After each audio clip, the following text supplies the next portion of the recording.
Wielu ludziom wydaje się, że ten system jest omnipotentny, silny, dominujący i że my, szeregowe jednostki funkcjonujące gdzieś na dole tej piramidy, nie mamy na to żadnego wpływu. Ale jeśli sobie uświadomimy, że ten system funkcjonuje wbrew naturze, że w związku z tym wymaga ogromnej energii, żeby go utrzymać. A kto tą energię temu systemowi daje?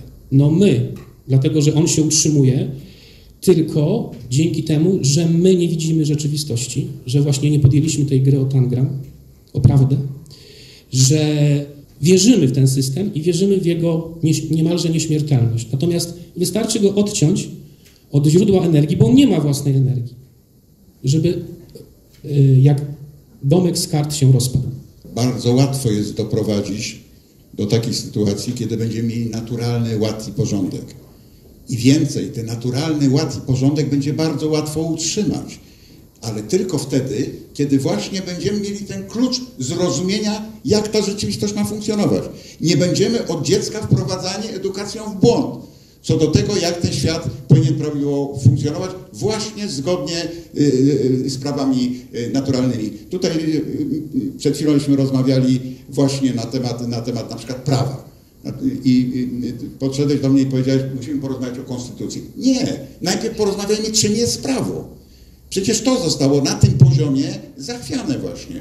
Bo co jest prawo? Prawo to jest nadawanie praw. Ludzie mylą prawa z przepisami czy z ustawami. Ustawy nie są prawem, tylko ograniczeniem jakiegoś prawa. Naszego do wolności, naszego prawa nie wiem, do oddychania, do wody i tak dalej, i tak dalej. Rozumiecie tę różnicę? Jeżeli mamy ten klucz, że nie może być to naruszone, ponieważ narusza to fraktalny ład i porządek i każdy będzie to wiedział, to nie będziemy potrzebowali mieć jakiegoś wodza, proroka, prezydenta, premiera, który nam będzie tłumaczył, jak żyć, bo sami to będziemy wiedzieć. Ten mechanizm, o którym powiedział bardzo wyraźnie Piotr, będzie samoporządkujący. Do tego mamy doprowadzić, żeby to nam ułatwiało życie. Ten pieniądz, o którym mówimy, ma nam ułatwiać dzisiaj, a nie utrudniać. Nie czynić nas niewolnikiem, tylko czynić nam wolnym. To są te narzędzia, jak pracujemy na przykład właśnie nad owym Nawi projektem, to właśnie dlatego, że chcemy dać wam narzędzie, które będzie ułatwiać wam życie.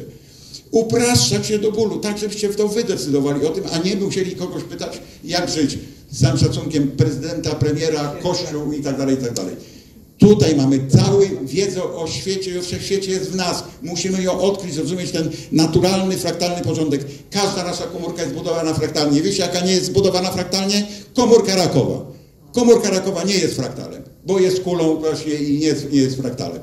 Bo zakłóca właśnie nasz porządek. I takim rakiem na organizmie społecznym jest właśnie ten pieniądz dłużny, ten cały system, który mamy łajdacki, patologiczny, z patopolitykami właśnie, który łamie wszelkie zasady fraktalności.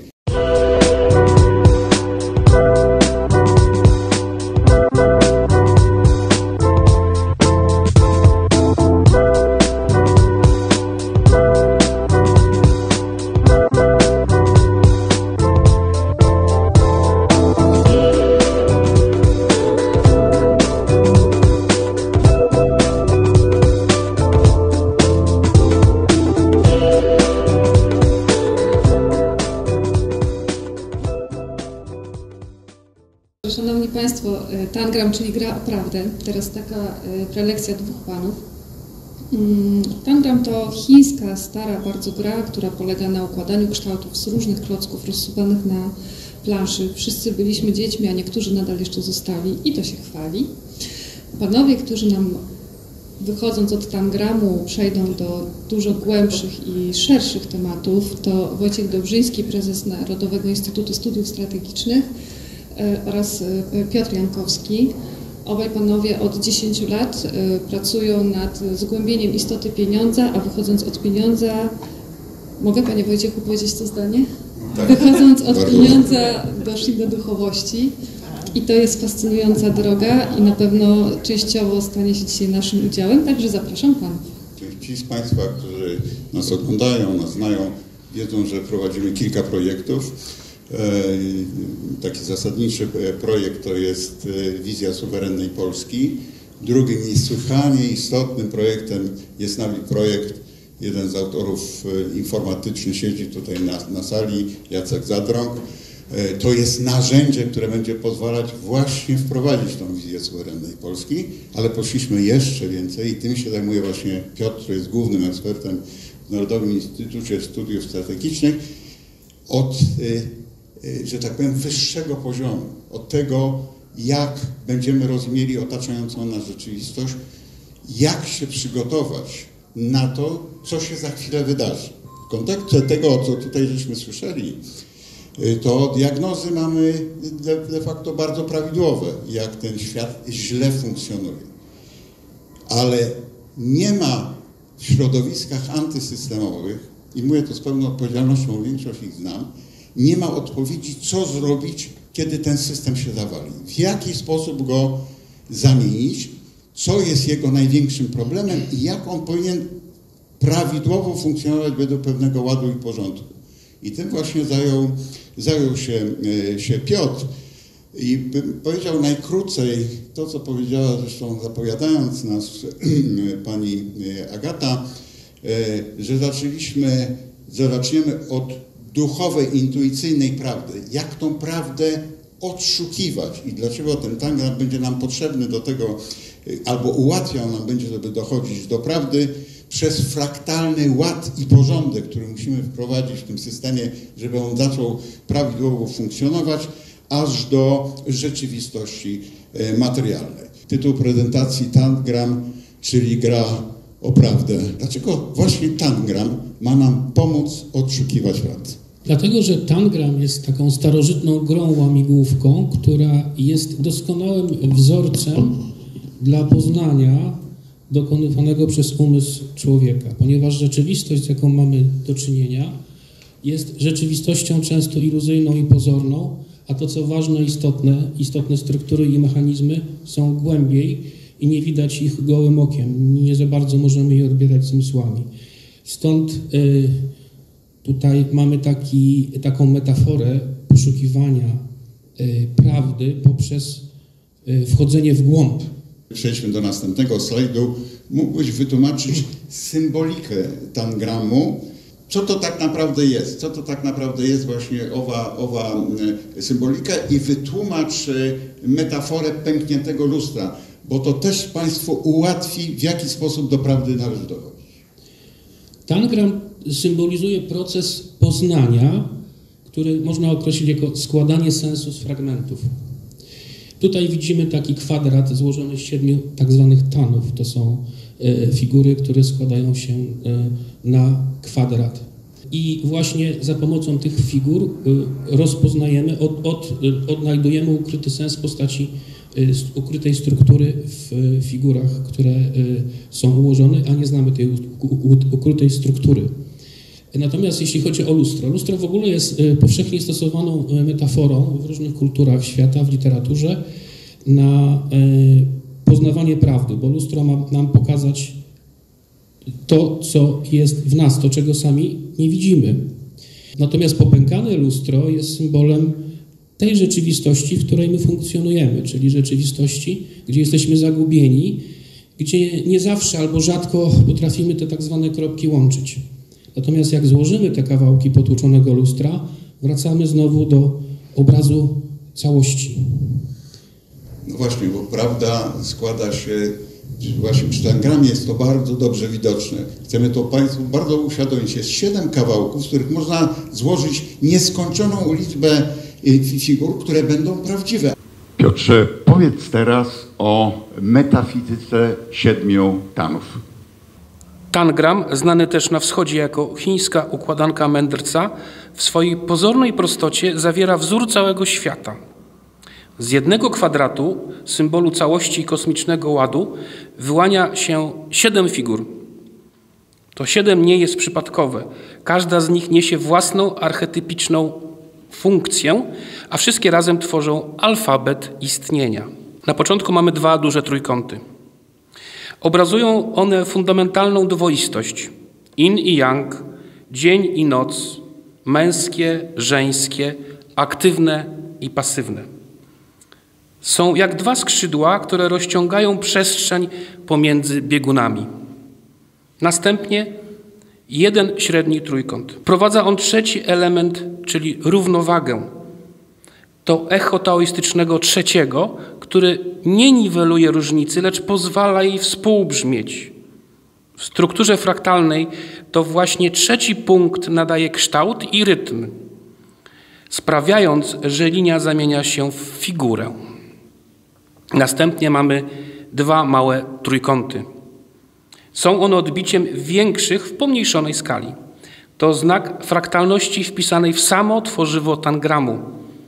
To, co wielkie, powtarza się w tym, co małe. Wzór jest ten sam. Zmienia się tylko jego wymiar.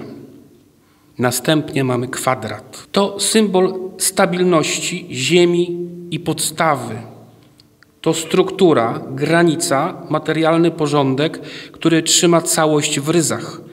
Kwadrat w tangramie przypomina, że każde istnienie potrzebuje fundamentu. I wreszcie równoległobok. Jedyna figura, która nie jest symetryczna. Można ją obracać i odwracać, a przez to wnosi element przenicowania. To figura transformacji, przejścia z jednej perspektywy w drugą, most między wymiarami. Jest jak szef istnienia, jak wstęga Mobiusa, która nie ma lewej i prawej strony. Z tego zestawu powstaje nieskończona liczba układów. Zwierzęta, rośliny, sceny codziennego życia, figury kosmiczne. Tangram jest więc nie tylko grą, lecz modelem kosmologii. Z prostych form i ich wzajemnych relacji wyłania się całość, której nie da się zredukować do sumy części. To właśnie jest emergencja, zasada, na której opiera się życie. Dlaczego 7? Bo 7 jest liczbą pełni i rytmu kosmicznego. 7 planet klasycznych, 7 dni tygodnia, 7 barw tęczy, 7 tonów gamy.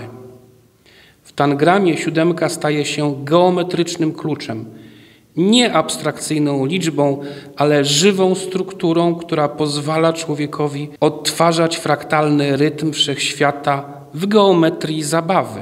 Tangram jest więc mandalą ruchu, ukazującą, że z jedności może powstać niezliczona różnorodność, a różnorodność zawsze może powrócić do jedności. Teraz pokażemy Państwu artefakt lustra mistrza Twardowskiego. Powiedz, Piotrze, jakie przesłanie niesie nam ten polski artefakt, który właśnie odnosił się do tego problemu? To jest autentyczny artefakt znajdujący się w zakrystii kościoła, właściwie bazyliki dokładnie w Węgrowie na Mazowszu. To jest lustro, zwierciadło, którym posługiwał się w XVI wieku znany alchemik Jan Twardowski.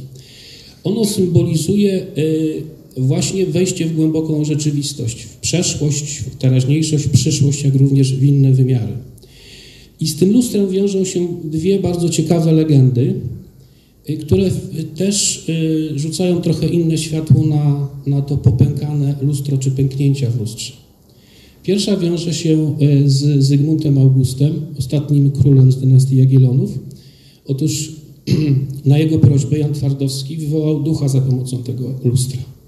Ducha Barbary Radziwiłłowny, która była żoną, zmarłą, ukochaną żoną Zygmunta Augusta. I w momencie, kiedy wywołał tego ducha, lustro podobno pierwszy raz pękło. Drugi raz pękło, kiedy Napoleon, wybierając się na wyprawę moskiewską, kazał sobie to lustro przynieść, żeby zobaczyć przyszłość. Zobaczył w nim sromotną swoją klęskę pod Moskwą i z wściekłością uderzył szablą w to lustro, stąd drugie pęknięcie. Teraz, jak można zinterpretować tą legendę? Otóż chodzi tutaj o to, że emocje zaburzają nam poznanie. W tym wypadku tą emocję można nazwać jako lęk czy strach przed zobaczeniem prawdy. W pierwszym przypadku była to żal za stratą i właśnie lęk i trudność pogodzenia się ze śmiercią. W drugim wypadku była to trudność pogodzenia się z wizją własnej klęski. Teraz przejdziemy do kolejnego elementu. Pamiętacie Państwo, że od dłuższego czasu krąży po wszechświecie teleskop Webba, który co chwila przynosi nowe informacje, między innymi zakwestionował Wielki Wybuch, że on się odbył i że on był początkiem świata. Zaczyna wracać teoria, że na początku była pustka i my od tej pustki również wychodzimy. Powiedz, Piotrze, co symbolizuje pustka, bo ona pozwoli nam właśnie przejść do następnego poziomu. Otóż tangram można używać również jako metafory rozwoju i powstania wszechświata, jak również człowieka. Pewnej cykliczności i pewnych etapów w tym rozwoju. Więc jak już Wojtek powiedział, na początku mamy pustkę, czyli ukryty potencjał niezliczonej liczby wzorów, czysty i nieskończony potencjał bez struktury i ruchu, bezgłośną nicość brzemienną wszystkim. Pełnię bez formy, z której może wyłonić się każda możliwość. Jest to jakby punkt startowy powstania rzeczywistości, która nas otacza. To kiedyś w swojej książce ładnie napisałeś, że to jest pierwszym oddechem, fraktalność jest właśnie pierwszym oddechem pustki. Ale przejdźmy jeszcze właśnie do pola, przez pole, będzie łatwiej zrozumieć. Drugi etap to jest pole, czyli mamy tutaj do czynienia z sytuacją, kiedy powstaje pierwszy ruch, wzorzec i struktura, z której składa się rzeczywistość kształtów rozpoznawalnych przez człowieka. Jest to pierwszy przejaw i oddech, zwierciadło zmieniające jednię w wielość, czyli mamy tutaj podstawowy, archetypowy zestaw pewnej struktury, z której następnie na dalszych etapach, na dalszych poziomach będzie się wyłaniała rzeczywistość, która nas otacza.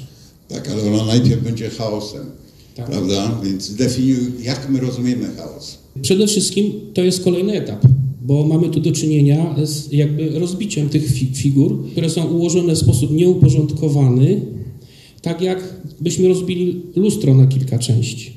Wracając do pytania, czym jest chaos? Chaos można określić jako nieuporządkowany wzorzec z ukrytym porządkiem. I chaos, co chciałbym bardzo mocno podkreślić, nie jest entropią, bo często się myli te pojęcia. Chaos, który właśnie ma ukrytą potencjalność wszelkich struktur, kształtów i bytów, które później będą się wyłaniać w procesie powstawania i różnicowania się świata. No właśnie, ukryty porządek. Proszę, zapamiętajcie to, bo będzie ważne w dalszej naszej prezentacji.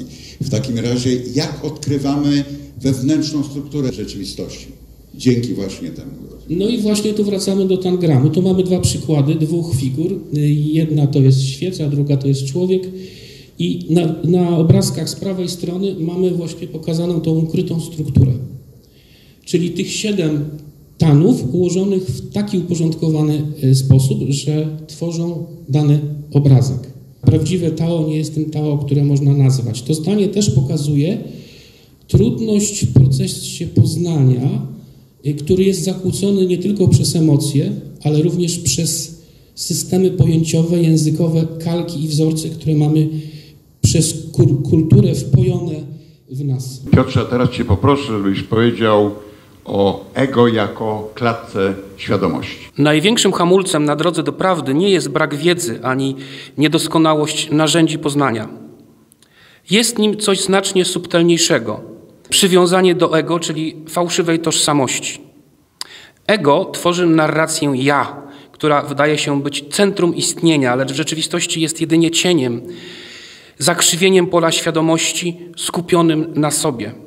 Z perspektywy fraktalnej świadomości ego można zobaczyć jako fragment pola, który przestał rezonować z całością. Tam, gdzie naturalny rytm życia pulsuje i łączy się z innymi, ego zaciska się w krąg własnych wyobrażeń i lęków. Powstaje złudzenie oddzielenia, a wraz z nim chciwość, przemoc, rywalizacja i wszystkie struktury dominacji, które kształtowały cywilizację Zachodu. Tradycje duchowe od wieków ostrzegały przed tym uwięzieniem. Taoizm widział ego jako przeszkodę w powrocie do Tao, pierwotnego rytmu. Buddyzm opisywał je jako źródło cierpienia, ponieważ więzi świadomość w złudzeniu trwałego ja. Mistycy chrześcijańscy natomiast podkreślali, że dopiero w stanie umierania dla siebie człowiek otwiera się na prawdziwe życie. Ego jest fundamentem matriksu, systemu, który wykorzystuje ludzkie przywiązanie do tej fałszywej tożsamości.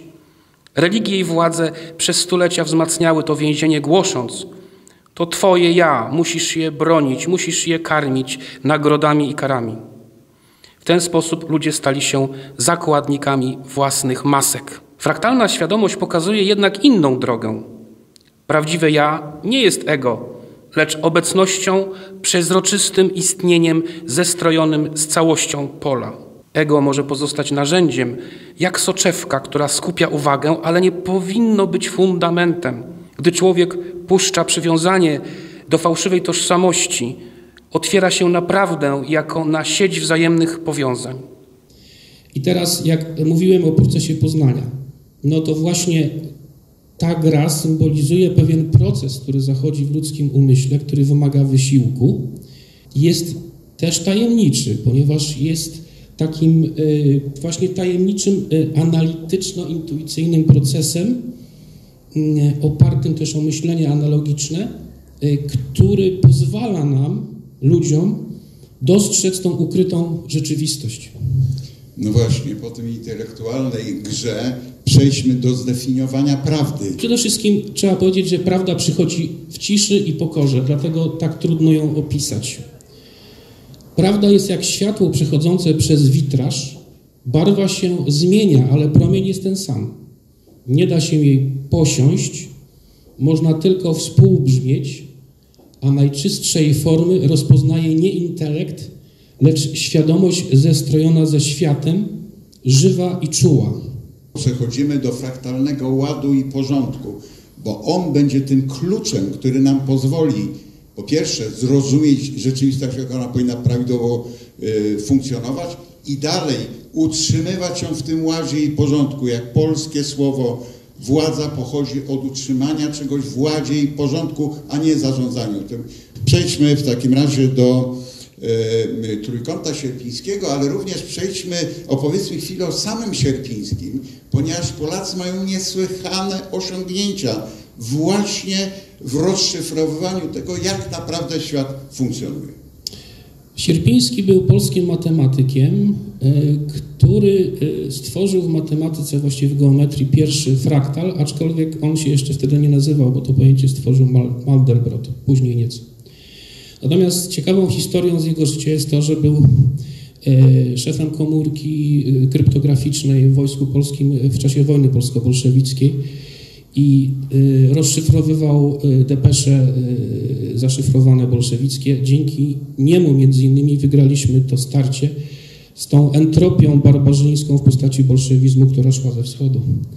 Natomiast wracając do trójkąta.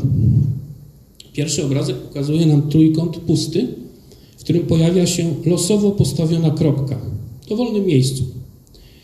Jeśli między tą kropką a losowo wybranym wierzchołkiem postawimy kropkę kolejną, która będzie w połowie drogi i powtórzymy tą procedurę, zaczynając zawsze od kolejnej kropki postawionej, narysuje nam się taki kształt, jaki jest obok. Absolutnie regularny, symetryczny i fraktalny zarazem. Czyli, krótko mówiąc, wracamy tutaj znowu do chaosu, bo tutaj mamy element chaosu, czyli losowe stawianie kropki, a z drugiej strony mamy niezwykle uporządkowany wzór, który rządzi się określonymi prawami i zasadami. Jeszcze jest jedno właśnie ważne. Chaos zamienia się w porządek. Dokładnie tak. I teraz, co jest jeszcze istotne? Ten trójkąt można również budować poprzez wyrysowywanie w środku kolejnych trójkątów, ale można go również budować nadrysowując naokoło kolejny trójkąt. Czyli można go poszerzać w nieskończoność. Mikro i makroświat. Chciałem podkreślić tą pewną różnicę i pewną subtelność między tangramem a fraktalnością. Otóż tangram mówi nam, że prawda istnieje, ale jest zakryta i trzeba wysiłku ludzkiego, aby ją odsłonić. Natomiast trójkąt Sierpińskiego pokazuje nam już jakby prawa natury wprost, aczkolwiek jest to pewien symbol, bo wiadomo, że w naturze nie występują ostre kształty, tylko kształty o charakterze elips czy spiral. Więc krótko mówiąc, Ta figura pokazuje nam przede wszystkim podstawową zasadę, że fragment zawiera całość, a porządek, właśnie co mówił Wojtek, rodzi się z chaosu, nie z entropii, podkreślam, bo entropia to jest rozpad i śmierć. No właśnie, to jest fragment klucza, który poszukujemy do tego, żeby dać każdemu, żeby sam mógł tą rzeczywistość móc zrozumieć i odkryć. Jakie są dla nas ważne cechy fraktalności? Tu jest kilka wymienionych, aczkolwiek ich jest oczywiście znacznie więcej. Pierwsza, o której już wspomniałem, czyli nieskończoność. Fraktalną strukturę można budować w nieskończoność, nigdy nie wiemy, na jakim poziomie skalowalności tej struktury jesteśmy. Czy w środku, na początku, czy na końcu. W zasadzie to w ogóle nie ma pojęcia środek, początek, koniec. Jest nieskończoność. To dlatego, że to są samopowtarzalne struktury i ten wzorzec się powtarza w różnych skalach. Samopodobieństwo. Właśnie z tego wynika, z samopodobieństwa również wynika ta nieskończoność, ponieważ te wzorce się w bezustanny sposób powielają. Samoorganizacja. W oparciu o wzór, bez narzuconego centrum, hierarchii i dominacji. Krótko mówiąc, jest to struktura autodynamiczna, która ma wewnętrzną, ukrytą jakby energię i nie potrzeba tej strukturze hierarchii i dominacji. To, co niestety obserwujemy naokoło nas, zwłaszcza w życiu społecznym, które łamie te zasady. Następnie efektywność energetyczna. To jest bardzo ważna cecha, ponieważ dzięki tej efektywności energetycznej związanej właśnie z fraktalnością w ogóle może istnieć życie. Przykładem są to płuca czy układ krwionośny. Płuca mają stałą objętość, ale w zasadzie matematycznie rzecz biorąc nieskończoną powierzchnię, podobnie jak fraktal, który się nazywa gwiazda Kocha. I właśnie dzięki tej właściwości jest możliwa efektywna wymiana gazów i w ogóle życie. To można powiedzieć jest swego rodzaju dekompresja fraktalna. Dekompresją fraktalną jest również to, kiedy z nasienia wyłania się roślina i rośnie kwiat czy drzewo. To jest również przykład tej dekompresji. Ale również występuje zjawisko odwrotne, czyli kompresja. Kompresja jest związana na przykład z DNA, które ma właściwość właśnie absolutnej, niedestruktywnej kompresji, o której pisze Dan Winter w swoich pracach, ale również ta kompresja jest związana z naturą ludzkiej świadomości, umysłu, inteligencji. Otóż my rozpoznajemy świat dzięki temu, że jesteśmy w stanie nieskończoną ilość bodźców informacji kompresować i upraszczać poprzez system analogii. Tak funkcjonują też programy komputerowe, zwłaszcza programy graficzne. Bo gdyby nie to, że one mają strukturę fraktalną, po prostu nie mogłyby w ogóle istnieć. Z tym też jest związana cecha, którą nazwałbym taką zdolnością do rezonansu. To jest związane z kompresją i dekompresją. Otóż dywan Sierpińskiego, czyli jakby wariacja matematyczna na temat trójkąta, ma szczególne cechy i dzięki tym szczególnym cechom wykorzystywana jest w antenach, w telefonach komórkowych. No właśnie, bo chciałem, żebyśmy tu przeszli jeszcze bardziej na ziemię, chociaż to, co powiedziałeś, nie mówimy bez przyczyny, bo to nam pozwoli właśnie zorganizować inaczej świat w sposób prawidłowy, bo teraz stoi na głowie. On ma zaburzoną fraktalność, ma anomalię. To, co powiedział Piotr, należy wprowadzić do tej naszej rzeczywistości. Za chwilę wam pokażemy, jak to jest proste. A okazuje się, że jeszcze ma bardzo praktyczne zastosowanie właśnie w telefonach komórkowych, w różnego rodzaju technologicznych urządzeniach. Właśnie ta fraktalność jest stosowana, pomijana w życiu społecznym, w życiu prawnym i tak dalej, tak ekonomicznym przede wszystkim. Tak, bo paradoksem jest to, że technologia używa tych struktur fraktalnych, głównie w złych intencjach, żeby nas kontrolować i zdominować, natomiast już w życiu społecznym to nie za bardzo wychodzi, albo w zasadzie wręcz przeciwnie, nie chce się tego wykorzystywać, tych zasad i praw. I tu mamy właśnie przykład dywanu sierpińskiego i kolejnej wariacji na temat dywanu sierpińskiego, kolejnego fraktala. I co jest ciekawe, gdyby nie właśnie te struktury stosowane w antenach, po pierwsze, anteny musiałyby być na zewnątrz, po drugie, Musiałoby być ich wiele do odbioru różnych częstotliwości. A tak dzięki tej dekompresji i rezonansowi charakterystycznemu dla właśnie tych struktur jest możliwe ukrycie tej anteny i wielostronne, wielokierunkowe jej zastosowanie. Piotrze, powiedz teraz o wyjątkowej fraktalności tablicy Mendelejewa. Jest to niezbity kolejny dowód na fraktalność świata. Mendelejewa można określić jako odkrywcę tangramu materii. W grze tangram, o której mówiliśmy wcześniej, gracz szuka ukrytej struktury kształtu w ramach istniejących figur. Mendelejew zrobił coś radykalnie innego. On nie tylko układał znane tany chemii, pierwiastki, które znał. Mendelejew zobaczył, że wzór jego tablicy jest niepełny i że do jego domknięcia potrzeba nowych tanów, pierwiastków, których jeszcze nikt nie odkrył. W tym sensie Mendelejew stał się twórcą nowego tangramu materii, alfabetu podstawowych form fizycznej rzeczywistości. Przeczytał kosmos. Mendelejew zaproponował nowy klucz uporządkowania materii. Po pierwsze zauważył, że właściwości pierwiastków chemicznych nie są chaotyczne, układają się w serię powtarzalności. Jego kluczem stała się periodyczność, fraktalna logika. Po drugie, Mendelejew odważył się wpisać w swoją tablicę puste miejsca na pierwiastki, których jeszcze nie znano, ale które musiały istnieć, skoro wymagał tego porządek fraktalny. Mendelejew pokazał, czym jest fraktalna inteligencja. Proces poznawczy Mendelejewa był wzorcowym przykładem działania inteligencji fraktalnej, rozpoznawania ukrytych wzorców poprzez analogię. I tutaj były dwa poziomy. Poziom analityczny uporządkował dane, obserwując znane pierwiastki i ich właściwości, i poziom analogiczny dostrzegł powtarzalne rytmy, relacje między właściwościami. Tablica Mendelejewa jest nie tylko narzędziem chemii, lecz także manifestem prawdy fraktalnej. A teraz bardzo ważna konkluzja odnosząca się do tego, co przez cały czas żeśmy Państwu mówili. Fraktalność to ruch w rytmie, który budzi świadomość, rodzi relację, pozwala ewoluować, spaja w miłości i samoorganizuje się tak, jak życie w swojej najczystszej formie. Fraktal to widzenie nieskończoności okiem duszy. I teraz wniosek z tego jest taki, że skoro fraktalność jest podstawową matrycą rzeczywistości, to powinna również organizować życie społeczne. Na przykład występuje w naturze, jest naturalne. To jest istota. Na przykład instytucję pieniądza, który powinien spełniać funkcję krwiobiegu gospodarczego i służyć dobru wspólnemu, a nie prywatnym interesom, jak obecnie.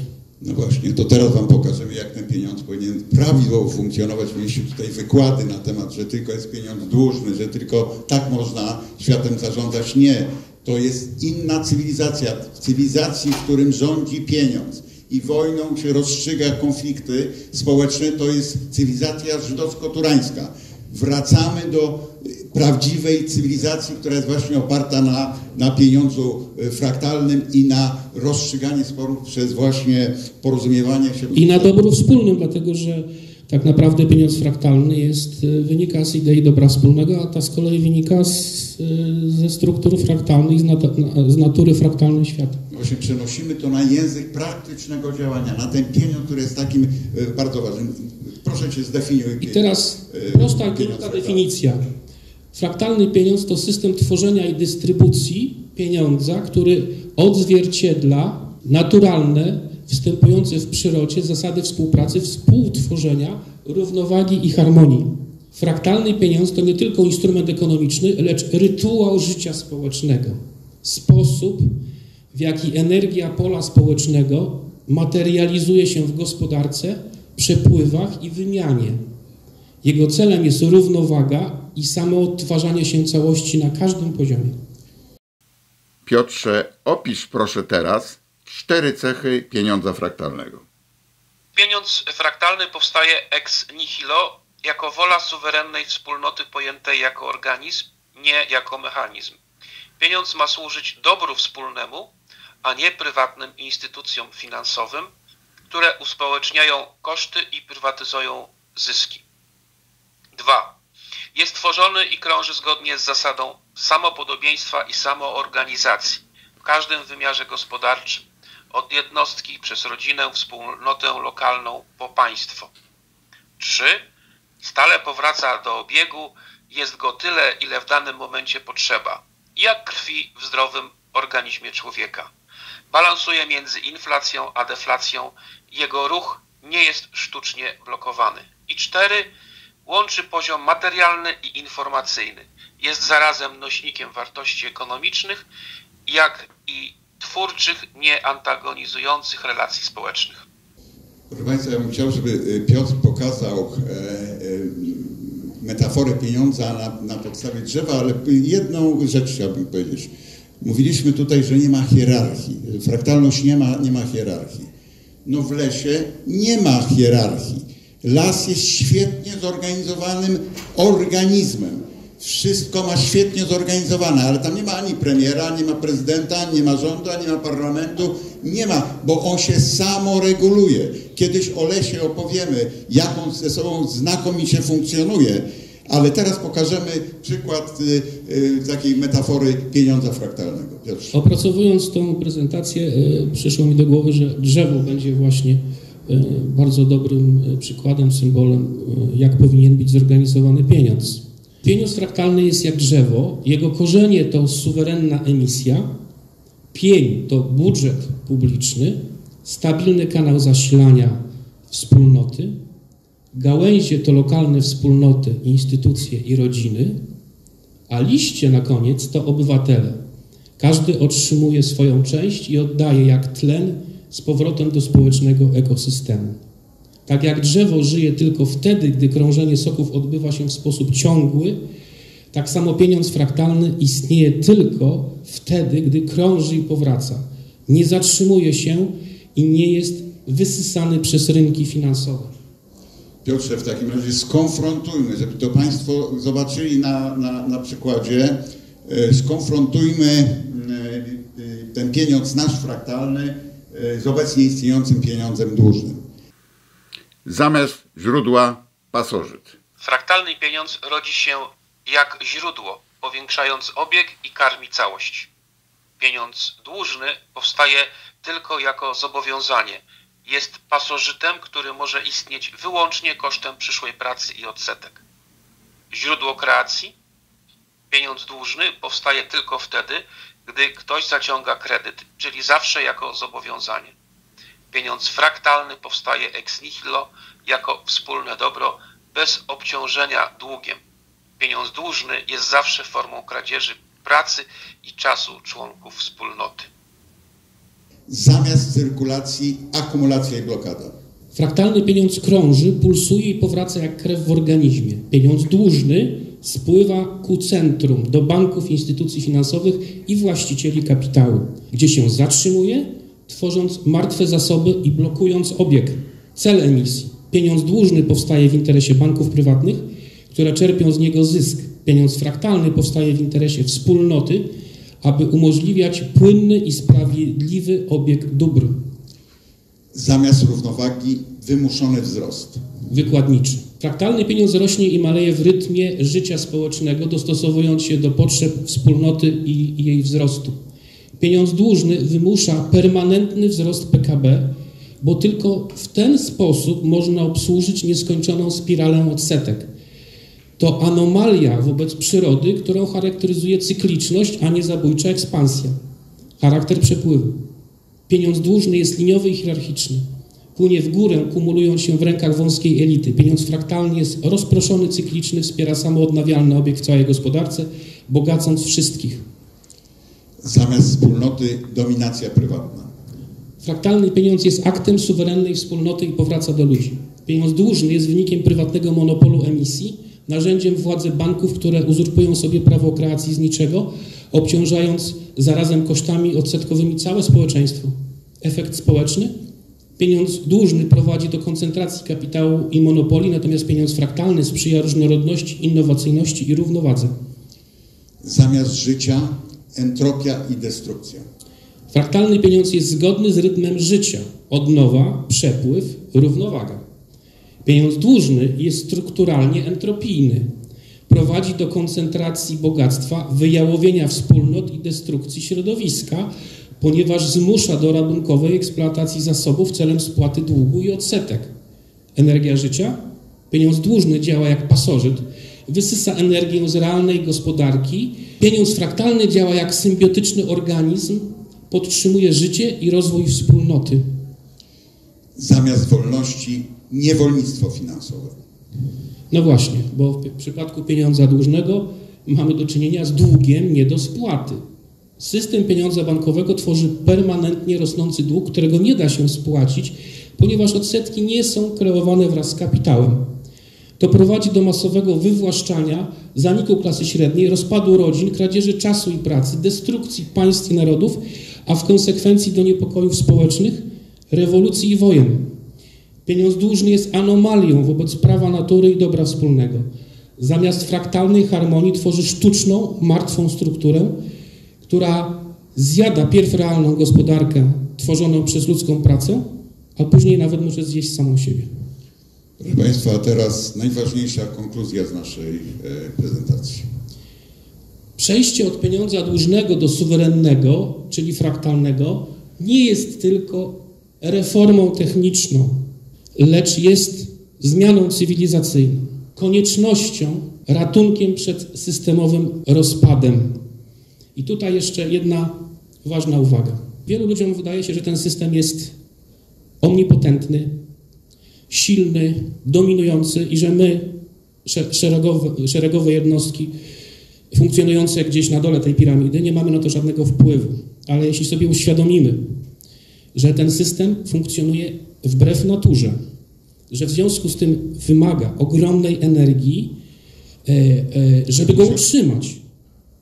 A kto tą energię temu systemowi daje? No my, dlatego że on się utrzymuje tylko dzięki temu, że my nie widzimy rzeczywistości, że właśnie nie podjęliśmy tej gry o tangram, o prawdę, że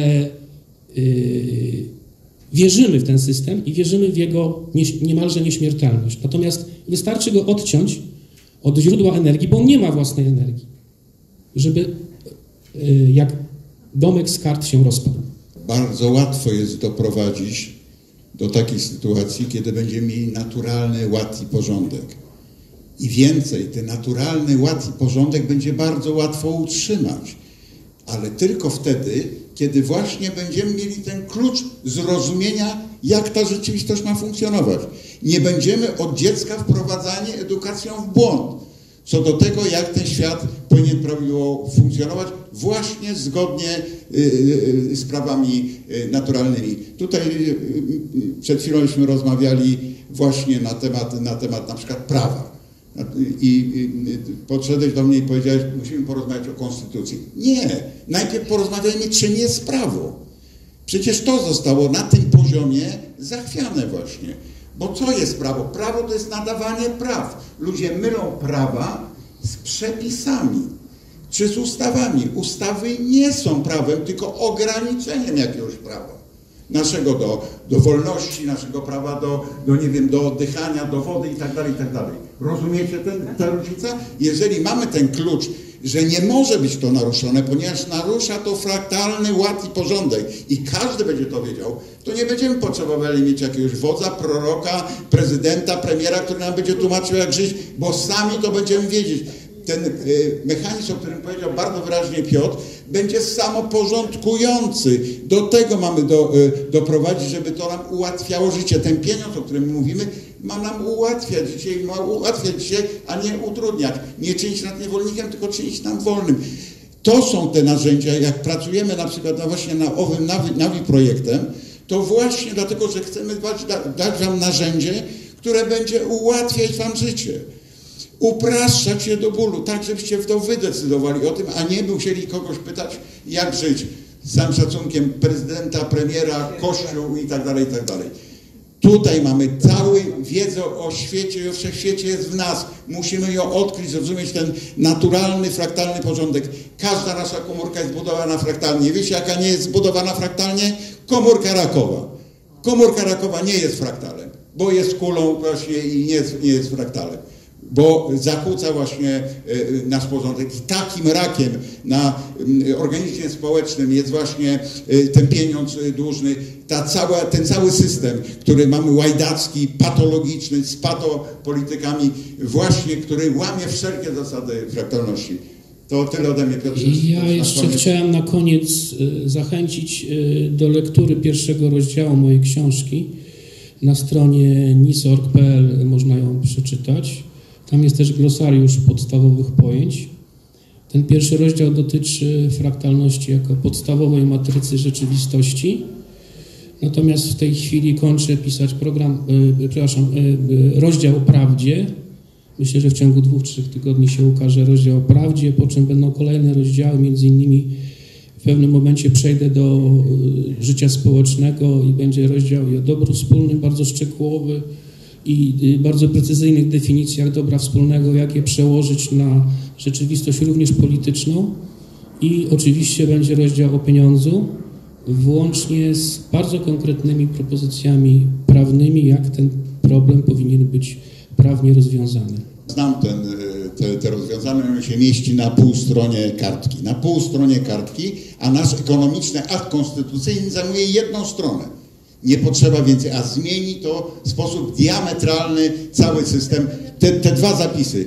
Upraszczać, przede wszystkim upraszczać. Również oglądajcie naszą kanał NIS TV, bo tam dyskutujemy z Piotrem, omawiamy każdy z tych programów. Na stronie macie dokumenty, a tu macie filmy, nagrania, wywiady, na przykład z Przemiłą, naszą panią Agatą, z której żeśmy zahaczyli trochę o ten problem. I to chyba tyle na dzisiaj. Bardzo dziękujemy Państwu za uwagę. Dziękujemy bardzo.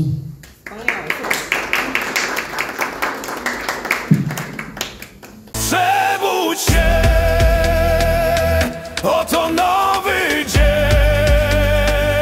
W świetle prawdy stań, w jedności trwaj, o wolność wal. Przebudź się, nastał nowy dzień. Zrzuć kajdany zła i powiedz już dość.